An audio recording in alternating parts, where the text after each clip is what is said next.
Hello guys, YouTube channel કેમ છો? મજામાં છો? અને આજે તો આપણે થઈ ગયું તો અચાનક ઇવેન્ટમાં જવાનું, ને પછી તો આપણે નીકળી ગયા હતા ઇવેન્ટ તરફ, અને પછી તો આપણે પહોંચી ગયા હતા એના ઇવેન્ટમાં. ને આજે તો અહીંયા ગીતારે બારે આવવાની હતી, પછી તો આપણે એને પહોંચી ગયા હતા. ને પછી તો આપણે ભાઈ ટિકિટ સ્કેન કરવાની હતી, તો પછી તો આપણે ટિકિટ સ્કેન આપણે બોક્સ ઓફિસમાં બેસી ગયા હતા.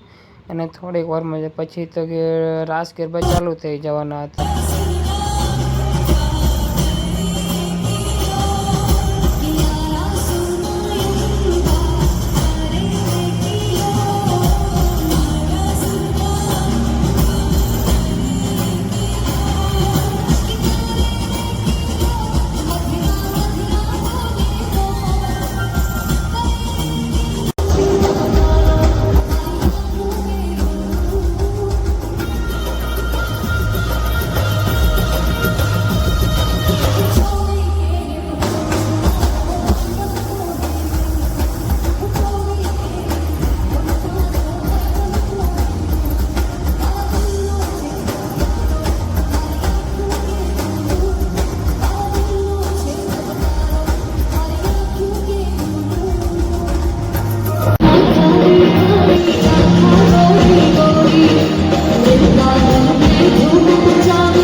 અને તો પછી આપણે તો ઘરે જવાનું તૈયાર થઈ ગયા હતા, અને પછી તો આપણો ઇવેન્ટનો ટાઈમ પૂરો થઈ ગયો હતો. અને પછી તો આપણે ઘરે તો નીકળી ગયા. અને આપણા વિડીયો કેવા લાગે છે, લાઈક, સબસ્ક્રાઈબ, કોમેન્ટ જરૂરથી કરજો. અને આપણે કાલના નેક્સ્ટ બ્લોગમાં આપણે મળીએ.